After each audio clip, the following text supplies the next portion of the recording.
Framo ato abusa framo munyina aha YouTube so enie omayimu ene amakodwa so nsam ayensaka ne aboaboa no eno ena edu so ayede ebremu na ye comes up from Tubeka Sebo ewo YouTube so ewo enkran DSTV channel 360 enam so sanso ena nyumako bi etise special eyes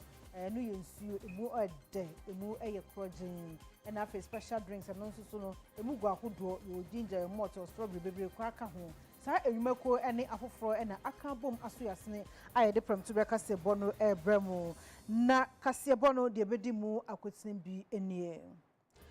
Dr. Osai Kwame despite wono ena despite media adwumako eyene dia wonya mfie aduosia enedai enam so ama wabodwadata ewo wiamo se wasantema mikromu a yese oche eniema ahodo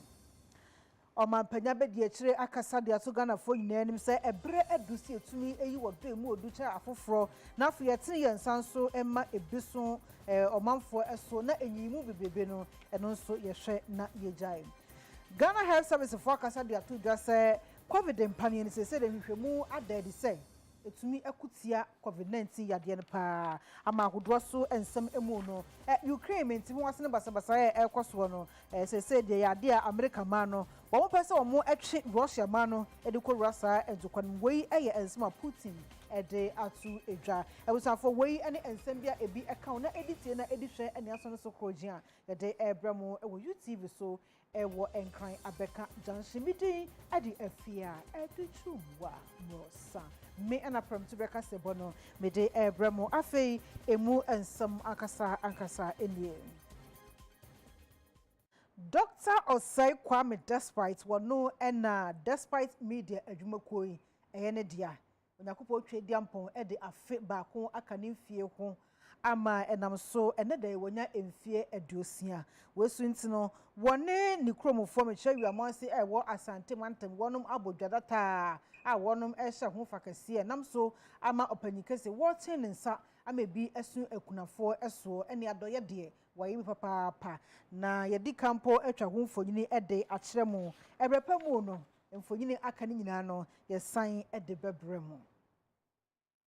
Omampany abedieche Dr. Mahamudu Baumia wakoka Father Campbell wono ena Lipes Aid Ghana ekuo no eja edana bamu wakoka omoho amekowi ase eye afi 2022 World Leprosy Day sabi akwatafo da no wonom ahye ho fan weja leprosarium eno ewo enkra ha sei enam so ama omampany abedieche akasa de atodwa se enyimu bebrebe no yenhwe na yenyai Ghana mampanyi abedi echire Dr. Mahamudu Baumia ono na ye patron edema wona wonya kwata na sesei no won ho ato won kabumuku ne ka se mu no elu odi tudwa se Ghana fo nyina yenya pepa enetema efa mase bi wona wonya kwata no impempi no obi eti ebro no so na se wonya kwata na e kame akoye se obi aide ne ma esi no na nyina no enya ade eboa se obi ewo kwata enye duabo enye musu yare yentwembe nipa no yemmani nya tinka se ono nso eye nipa. Theme for 2022 United in Dignity wants us all to come together to make sure that we appreciate our lepers and people who are suffering from leprosy and afford them the dignity in their existence, to make sure that we include them, that we do not avoid them, that we do not shun them, that we make sure that they are entitled to a dignified life free from stigma. Every year in the world, we have about 200,000 people who are diagnosed of leprosy every year. So it is not a disease that we have cured, but we have to know that there are cures for leprosy, and people have been afflicted and have been cured, and we have cured lepers. It is a disease caused by bacteria. It is not a hereditary disease. Na no echire no na Fada Campbell enso ebo Ghana mampani abedi echire ene ne ho kani Hajja Samira abaso so obo homoden pa sa bribia no omo edi siri eba behye wona sebi wonya kwata no afunu ma na Nyankopon ebehye wona namu bebre. I will never forget the new year we spent with the Vice President. The Vice President and his wife invited all our dear mummies and daddies here to his house. And there we had a meal in his house with all the residents from Waja Leprosarium. Not only that, but the Vice President and his wife served every one of them, served them. And when they came up for the food, they got the plates from the Vice President. This is what I call dignity, showing them love, showing them dignity, showing them somebody cares about them. This is what I call dignity. And I commend the Vice President that not only once, but twice he's invited them.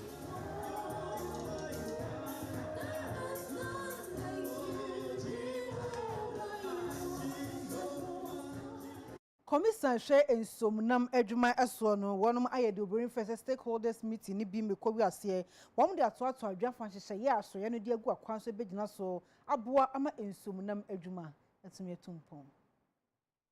Ghana Health Service for HM say hu behia se ebebo dawuro afa COVID-19 vaccines enunti no esese wo mu etumi eyi edabi esi ho ebetumi abohu dawuro ahye ho fa enunti Ghana Health Service for wo mu ne USAID UNICEF ene wo mu ka bi eyeye efa apomuden ho e wo man Ghana mu no wo mu ede asi ho se wo mu eba bedi National COVID-19 Vaccination Day a wo mu ebegina so ede abodawuro pa na eno na Dr. Patrick Kuma Boaje ede ba betu dwa se Ghana ha sei ni wiase afa na nyina hwehwe mu aba betu dwa na na babe dedi se ade ba ko ayeye a etumi eboa miesi yade ano pa ene se yebebo pane e wo ho ne de asi yade no ano kwan se de be yade no emeye okura ampo se eyewa entumi wuyi enu nti no na ehu behia se yebetumi abohu dawuro se vaccines no aye ka ho asem so obia enkonko wo bi no ayefa COVID-19 no ehu no eyade pa enu nti no Ghana fo nyina emfa wo mo enhyem na eye misconception ana se ensem ahodo ayekeka fa ho bi a enu no enye no kure no Ghana fo emmo sa asem nyina entungu. Preventive measures such as wearing of face masks, frequently washing hands with soap and running water, keeping a physical distance, have been augmented by the rollout of vaccination against COVID-19, which is an important and essential tool in the fight against the pandemic. That is the one that arms the individual to be more resilient in fighting the virus. Our partners are also helping with our deployment. Getting vaccines is another thing. Giving a job is another, and that is another area that has really been very helpful. I want to use the opportunity to thank them for their continued support, and I know that more vaccines are on the way for us to meet our target of about 20 million vaccines, people vaccinated. Our vaccine rollout has been challenged with misinformation, disinformation, myths, rumors leading to vaccine hesitancy, affecting vaccine uptake. As a service, we have since been developing extensively using varied communication materials and tools to address this critical barrier of hesitancy. We therefore humbly appeal to the public to seek the right information and not to allow rumors to rob them of the opportunity to take action to protect themselves and their families against COVID-19. Enwachi and a Deputy Minister of Health, Honorable Gifty Tina Ayele Mensa Enso, Ujina Mu Ekasa ye Emma so for Shapum, the Hunsem so El Maigan and Honorable Koku Ajima Manua, Ujina Mu Eddie and Semsi Etuja. Ghana for na appeal to woman say nema bebre anyam social media na say prophet catch omo e betumi reduce your lifespan need those things no enimu because ya ye gina hoyi ya wo me am gina hoyi ma wo fu wasan wo booster no so se wo na wonya yare na anya gidi ube hu say a day or two na article minimum growth for ama ayewo ensu na article wo mbre ti men carry Ghana for nyina yesra wo mo obi anfa ne honhyem dwumadi a yebedi within this short time 1 week obi anfa ne ho nsem Ora Edward Nana Pokuya dodo no a ebo ne mrane se hammer of the last two oka wo mu a omo ye campaigners a wo mu ebe kasa aboa eye COVID-19 eye national COVID-19 vaccination day no oka ho ebi ono nso ejina mu na experience bi a wono nso enyaye wabra onya COVID-19 no ode ho nsem nyina eto Ghana fo anim sei. Wo immune system no ehiamboa eno kwantimi nkontokwa no enti vaccine no ene boa immune system no forming antibodies na eboa ema okun nti eboa kra embo nto ho me age amanfo se ya ye me no obi an deserve se ebeye no what you say mainly no get vaccinated na protect won keke and say hwe Awusanfo nyina mo hwe eno eye apomodin asoye no woni USAID na for UNICEF na aka boma wonom ebo dawro ede afa COVID-19 vaccination nampo empani ayewo ede akwatia eye COVID-19 no ekumfo nyini na yeyima mo hwe ya no afa yenko asoye anampo eye komisa ehwe ensumo enam so ewo omemu na wonom aye stakeholders meeting me kowiase wo mo atoato adwen afa nhihye ya kodo a ahweye no aye na wo begina so ede aboa ama ensumo nam adwuma atumi akoso. Wajumadiye no asiye no eno oswafo obedi echire a wono eneda fisheries and aquaculture development ano onumnyamfo mosisanim etina so setitinani na neka se yemu no na wo chire mu a se ne Ghana mampanyi ene swade hunu se obema nsumunam dwadie ekoso o ma Ghana mu afana ntomapa edi efira no ebetumi abamu a wona wo kan biewom ewo dwadie no mu nyina no wono wo mu edi ehia na wotoato adwen na nsumunam ho dwadie no ebetumi ayeye nia ya hyehye ya yemra me entwem obi meka nkire ye se ade wo mra mu denti na wonfa anya adwuma ye ma mra ne nya adwuma ne mfa mra ne nyina nya adwuma mra ne be ya adwuma so omo a omo ye stakeholders a omo ye po ani nsu mu adwuma no omo na so obi beto mra omo na obeto ana meboa ti so omo nyina ye nyina ya asomre ma nyame na ye osetie ne ma mra ne ye adwuma obi mfi ba bi meka kire se o ma ye yellow card ana meboa na meka se me nana etetemene ana okanda bia so onimu adwuma unsuro broni onimu adwuma unsuro broni yesenkan abrofo na na supervisors nti obibini unsuro broni ba na odi America isanze afi na okakotena na adwuma no no ayete se ne ya oye but onimu adwuma deda onimu asede waye wadwuma broni ba ba da adwane oba so we bisa so wadwuma tesen unso waye deda nti eden na obetime no akon won nti wukura na obema na hu se wonso ugina wona so oman ne ye dia nti eni wose yetwem obi ebeka kire ABCD anse yaye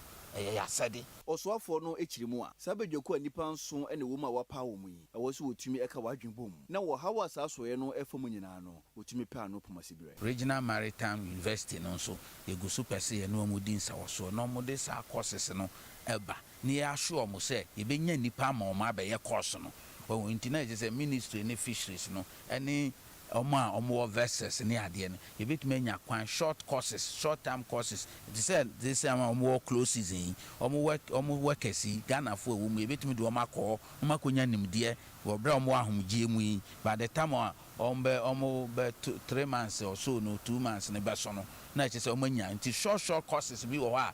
ye arrange a yebetumi aboa na ye mananya nimde wo ho chairman na wono eneda fisheries commissioner no Emmanuel Mantemensa enso ekasai ya ntwen manfe num ndu na yembu yenkwa echi na yenhwede ebraze na okra ye na ebraze na wankwa ye ya na ofi biro to bil afi biara ya batena ase na yebu nkoncha de anamora ye twin hin na yefi na yin na yebodu na hin na yereko onso da ncha na ekore na sinto wonwe de yenyi ku biara na committee biara wahwe de it's Saudo. Yadri ayi plan le yedma. Afizi yawo implementation committee a one of charge we so pom kan ho NAFTA for kan what ayi NAFA gase ayi achacha for nya fisheries commission. I'd like to state that this management plan is extremely ambitious. It is an honor to be here to see the details. On behalf of USAID and the Ghana Fisheries Recovery Activity, we stand ready to support implementation of this very ambitious plan.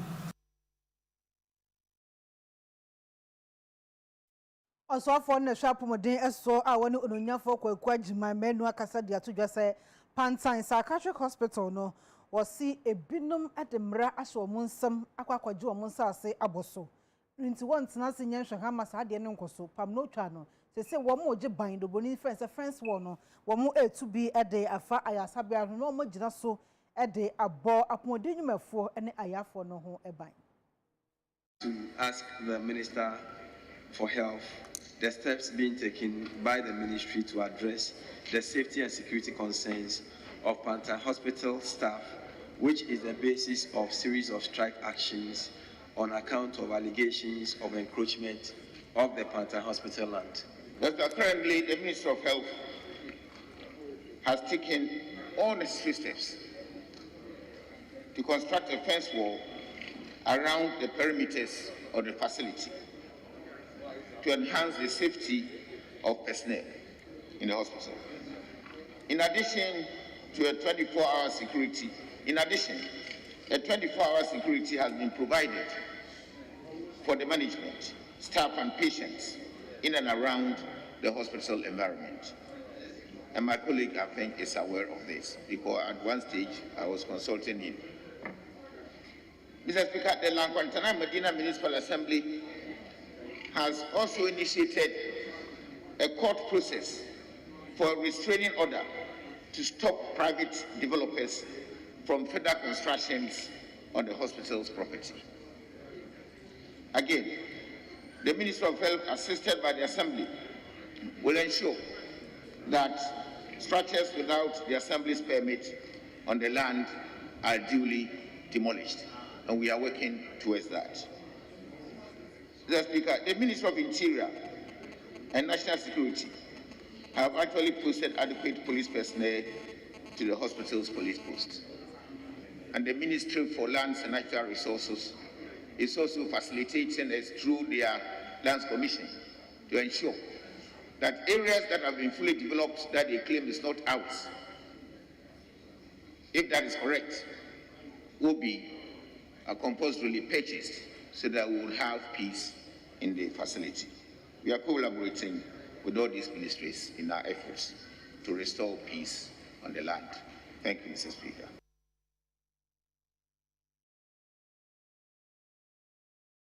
I was for yetwa kasebono eso. Sayako atwuma nwabieja kropono emu ewa santimantemu a yenya ntiese mpuntu dwuma dodo no a na ekoso ehonom na no na bankrachi panyi ohonom eye onunyamfo amo awukudi atodwa sese de enwuma no ekoso no nani agye ho.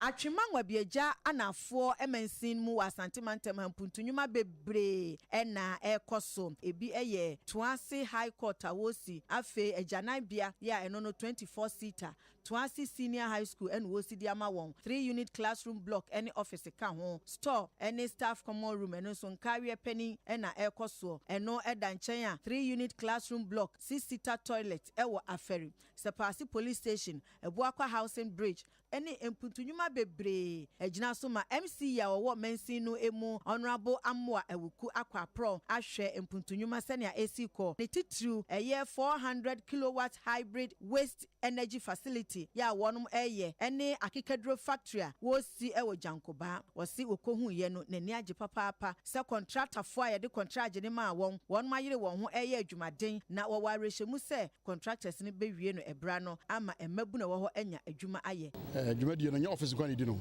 se abrano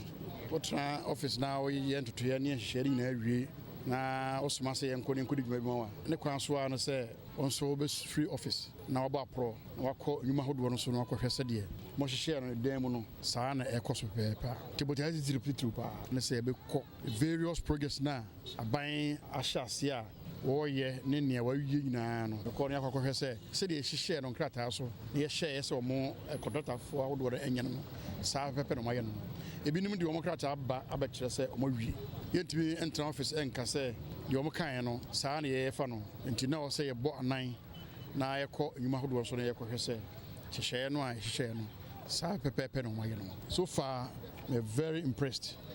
members of my team so be very impressed and I believe say mon social center for so mon so mahunu adwuma o mampagni ane na ban adi ɛwɔ ɛyɛ yɛ mansim hanom nyinaa kyerɛ adwuma so a ɔmampanyini ɔno aban ɔyɛ nyinaa kyerɛ adwuma so a a member of parliament honorable Emmanuel Anhwere ɛne assembly no aka bɔ mu a yɛyɛ ɛwɔ mpɛsua yi so hanom.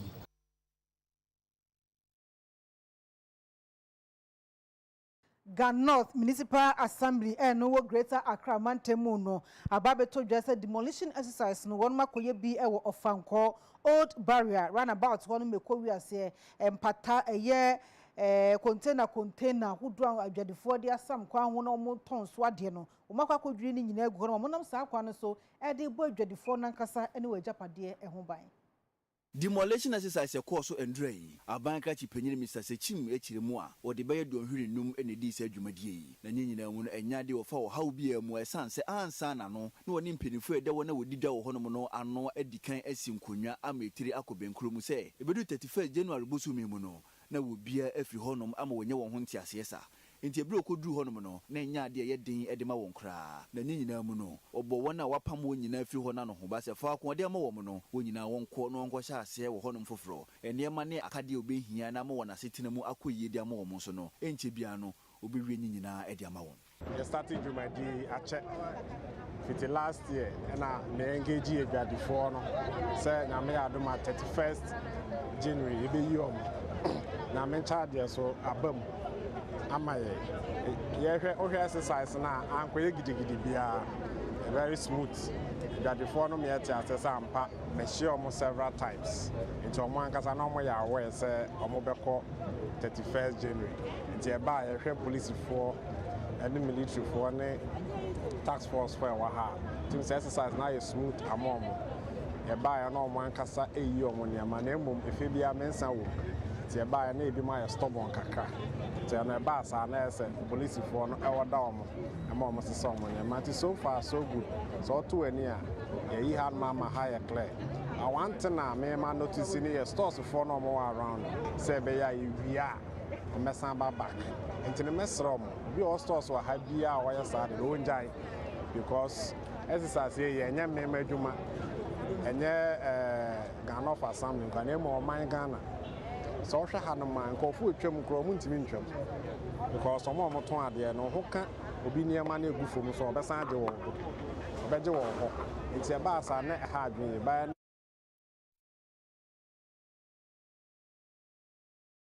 I was for you to work as a bono so when Chief Municipal Assembly no a bank crash penny Eddie Womo anymuno Yanyan in operation clean your frontage jaja. I shall say ye more memu and penny for nam so ebe boama huni dian kasankasa aje japa atana so memu no ebi I shall say den ewo bono regional and am so amase said your man for nada wanum aje atum we swinti wanum ayensi se dwumade kama pa ani no wode e Kenya wo manfo na sa clean up exercise no emu no Ochese asofo akuku dam Christopher yenuanum kramofo na nanam hemfo no mpanyimfo na afenso emepu no akuhudo eye youth groups no dodo no a ede wo hujimu a fan clubs ahodo nso ebeka ho ewo nchi kropon no emu na no na aban krachi panyin onyamfo Alexander Obo wo cheche nsemu no de to dwase wo nchi kropon mu no kane no na eho ye kropon bia na eho ti yie pa ewo bono akafo mantam no emu na so sese no efi ya mre wo mo isanse communal spirit na wo mumu kane no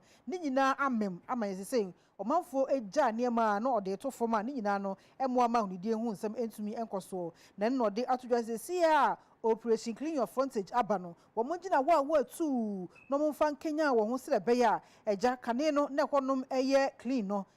sese ne hobesa etwa yopo biem ama omanfo nyina hu se eba ehunidie hu nsem a buno hafumantemu no wonom afa abombo atese wei ene ensema ononyamfo Alexander Obo a no ye MC wo wenchi kroponi mu ede atu edwa ene ononyamfo Albert Amia Frempon o ye MP parliamentary aspirant 2020 election ana for ononyamfo Kasim Mohammed vice chairman ma NDC wenchi constituency ene Sheikh Alhaji Adam ono so deputy wenchi municipal chief imam wo mu nyina da ede wo ho gisa dwumedie emu a wonom amano ayekama pa. Executive President Emma West African Cross-Border Trade on Agriculture Products and Livestock Wakasani di ade Alhaji Nasiru what they atudwa say si etumi ebie information center enu betumi aboye pa ma dwadi mu akansie etumi akoso e wo Ghana enema ahodo so Opanyini no ka sey mu no wo kiri mu Asan Information Center wahwe ebia no e wa Flaway ebeboa yi pa esanse sisi dwadi aba beto o my Ghana eni aman beye edunsu bi entemu no eho behia se ansana bebo anan de afiri krum krampo awuro bi man mu se okwa kodi dwane ho behia se anya hwe no ubehu won hyehyeye na oduru ho no ma wani ankwankwa yotototo na wo kiri mu Asan Information Center mpinifo asi ebeboa dwadifo yi pa. We have 17 countries, 15 of ECOWAS plus 2 from SEALs, and this project is being financed by FIDA. We have other facilitators like International Trade Centers, we have ECOWAS Commission, we have IMWA, we have a lot of organizations. I think this border information will assist to facilitate, formalize the trade. And for your information, is pure private sector initiative. We need to have a partnership between this organization with Ministry of Trade and other ministry, Ghana government and Togo government, because they are private sectors. So if they can give us some grants to assist us, how are we going to maintain this office? We are going to have problem because information is very key. So the two governments, they have to come for assistance. Na nekase no akire no na Alhaji Yakubu Abubakar Abdella enso ene yetwetwe nkomo no wode fa yeso ede ato abanyanim se aban so emboa wo mo na asefem edwede ye bohu de wuru ya na ede wonam na obeba bepiem e wo boda so na se obenya akonya cross border no ede won niam akọ anase de beru o ma Ghana mu no na eno nso akwakọ ebu achibidi etimi die bi mu na wotwe mienu ekọ no bosome so na wosifa akọ we nyina no enya de ebo mo kwan bia so na wasade kokobo e ma hyankafo nyina se emre wo aman ahodo won hye so no uduru hon ma won dizo pepepe ke bia baba abesene no ya befa ne data nti won timi nya overloading nti wo obey overloading no so more than 4.5 height and length of the track Ghana high 80 meters and the breadth also obi enim.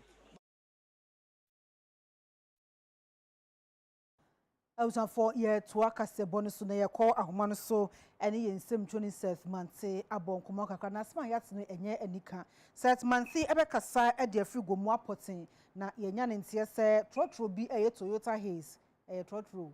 abo police ni ba bi ama no ato nananom e wonsie do say no credit yen kwa woman so ne ne in some 27th month e mo enkomo set pram to breakers e bo sinima hen mame mejo so ohun ye de nyame adom me hoye pa set de ayatini say na tie pote yo me da say okay ayo some kesia esi ndra enwumre no ewo Cape Coast ene Accra Quantum Ponso na wo hwe na so diwani kiremu ewo Cape Coast a aye bo mo sesi ano eye IGP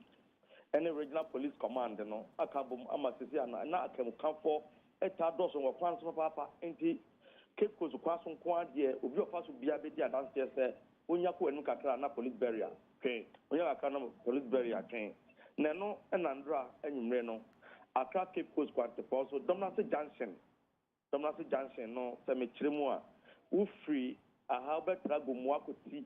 uko enu kakra careful bi mu ho e bia jene fo no no tra kakra pe na ubu careful na popo no bo na Domnase Junction ye both enyumre no police barrier bi ya band barrier bi ho pepepe na asem no esiye na yakoba nyina ne se eye car registration number ne JS 4767-20 ono alodu fi Accra Eco Cape Coast na Domnase Junction no barrier tosu mienu ewo kwan no so eno no na odu car no omu kiremu a police phone bi kiremu omu odu Butwara Junction barrier na ewo ho no omu ja no wanyina no twemu di speed etwemu na okodu eye Domnase Junction ho no so omu na je cars ni bia atform bo a police ni ba no ejina omu omu park nchen ono enjira kwa no pipe nchen bia police ni jira no o papa kwa nchen no ko chifa police ni so bro eye constable comfort fa Billy 29 years ono abayiwe banka ati banka police atade se no owie yan so wanjira ho no move car no ni two police car agency no na omkoche driver no ɛne ne mate ɔmo si partners fɔ no de ma ka foforɔ ɛna ɔmo de ɔmo abɛgum ɛwɔ dɔm n'ase police command ɛhɔ na police ni ne deɛ me no ka sɛ na kɔ wirimba ɛyɛ prɔma mɔkyerɛ me no ka sɛ yi ɔwɔ sisi ano ɛna ɔwɔ ade kora no bosom mako ɛnan nie abayewa yi onya bɛma kamakama ɔbɛyɛ ne ho adeɛ awɔ kora no ebi mmaa yɛ awawo oni ba ɛna akɔba saa adeɛ nti ne kuro no na no dɛm ɔda hɔ ahomakyɛn ne bɔ na ɛpɛka kyɛn sɛ ɔyere ɔkɔ duty na ɔkɔ adwuma no ka bɔ no ɛku no ayɛ ayɛwosɛm kɛseɛ papapapapapa yi a me nuaba wobɛhwɛ polisifoɔ a ɔma no dɛm ɔmo sum abayewa na ho blase a ɔde yɛ adwuma ɛwɔ dɔm n'ase no yɛ sɛ police commander no kora ɛka a ɔso ntumi nka wahwɛ ade kɛseɛ paa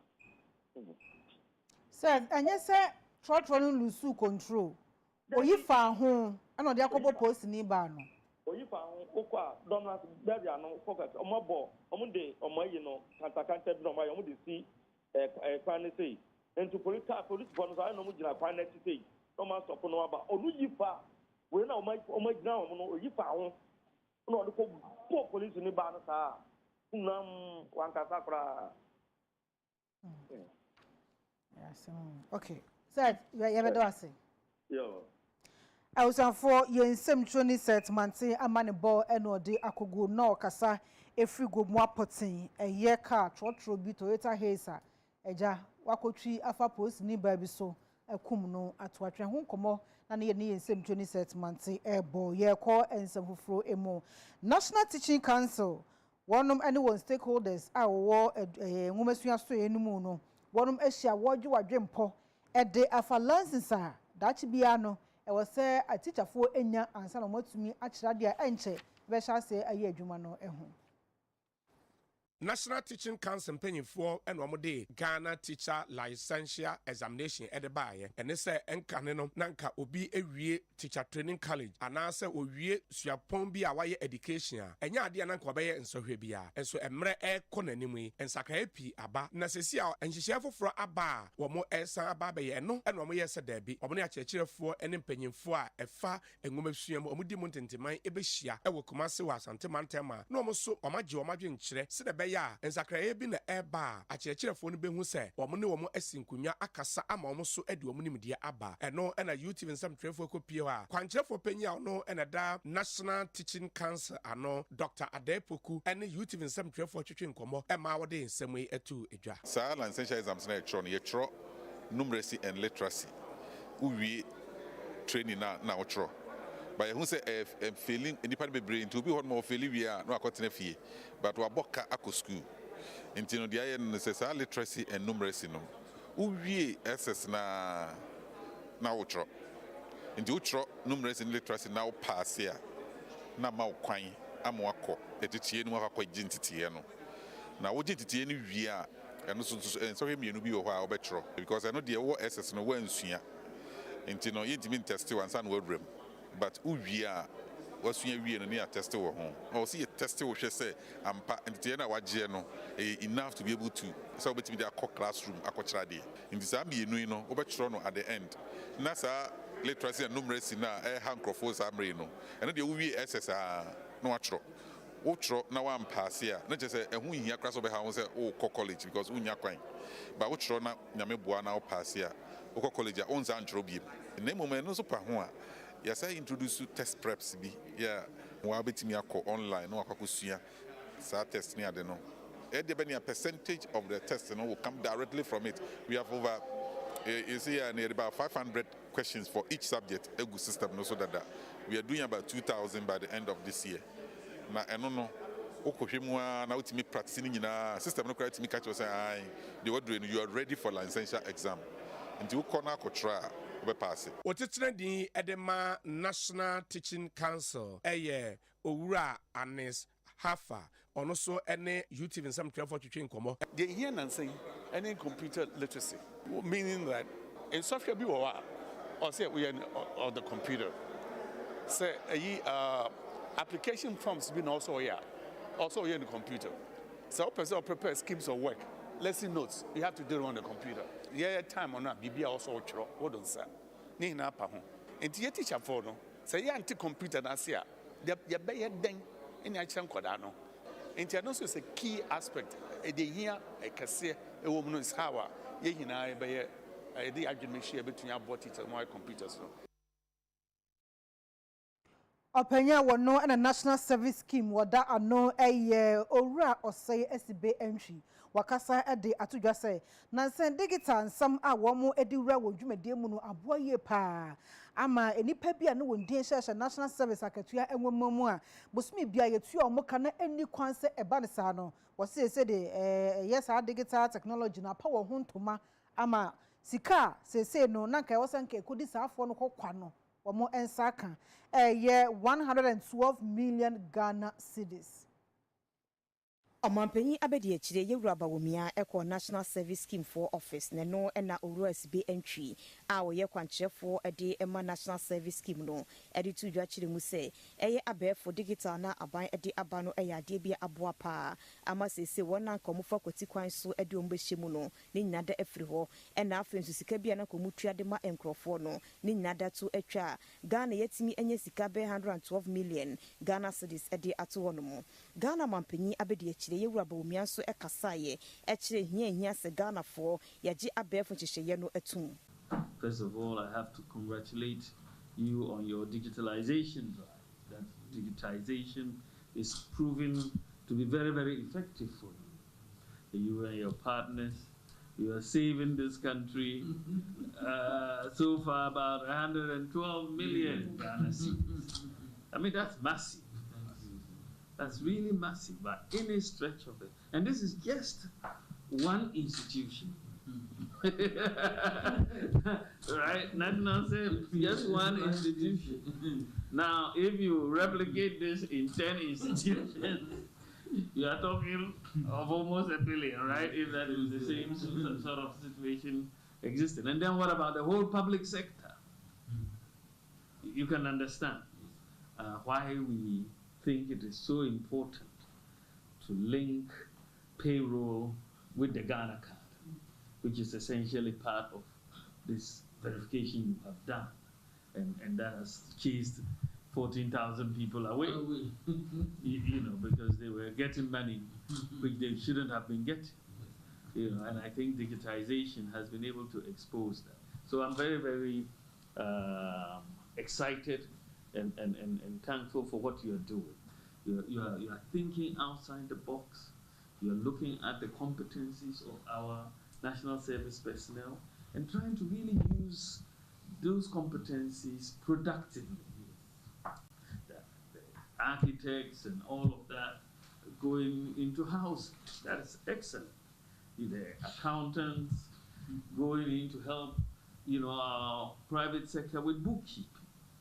The agricultural people coming out there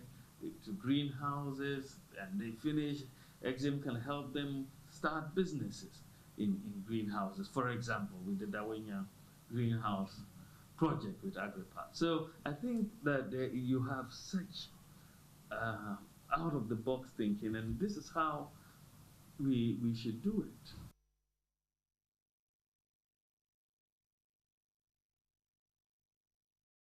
Child Rights International wonom ekobi omobon kwada ho banpe omofa hodi wonom ene mpanyufo binum akan bom the Child Labor Monitoring System Report 2021 aba wo begina so na obi bia aja Ghana nkwada anampo befa kwada bia no ye adwuma ebro na hoodin eso no ye de sa nipa no afamra kwanso.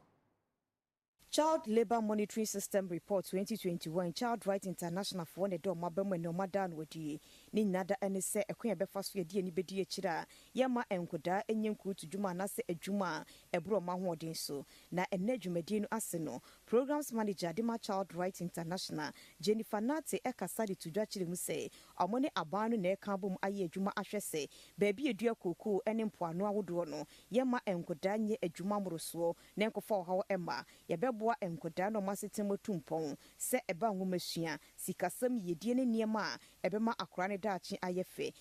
CRI for the past 5 years has used the Ghana Child Labor Monitoring System, which was developed by the government of Ghana to handle child labor and child protection cases due to its systematic approach in achieving results. Today, The pursuit of child labor has caused many farmers and families engage children on cocoa agricultural activities. In our quest to ascertain the veracity of children's engagement in these economic activities and working conditions in cocoa growing communities, CRI from August 2020 to December 2021 conducted a field study in our project communities. Our mission here today is to share key findings on household data, education, economic activities, and working conditions of children derived from the data obtained. It is our hope that the findings will help industry players to sustain the efforts of the elimination of child labor in our cocoa sector. As an organization, we still remain committed to children's protection, participation, and development, and will continue to provide services that will make the environment safe for the well-being of every child in Ghana, irrespective of their geographical location. And then you can say you could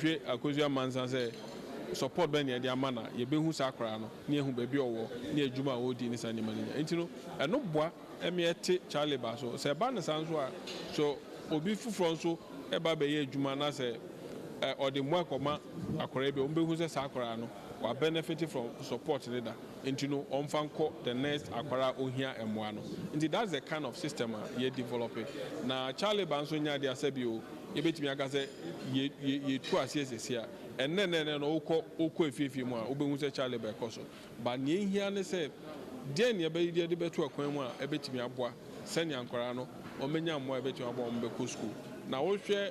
a Roman rate is here, I will go green areas, 96.5%. And for me, it shows we are showing progress in terms of the way I say and Yaman. We have to show consistency in the implementation of child labor interventions. When we are able to do that today, we say Bibia Bekama. Who share your data now? The more Ankrano school, the more child labor so eti. So education is a key indicator when it comes to child labor. I was for good moon some ena edru so abrantie bongo difara ayekrado odebetwaso ye twen ho basisia.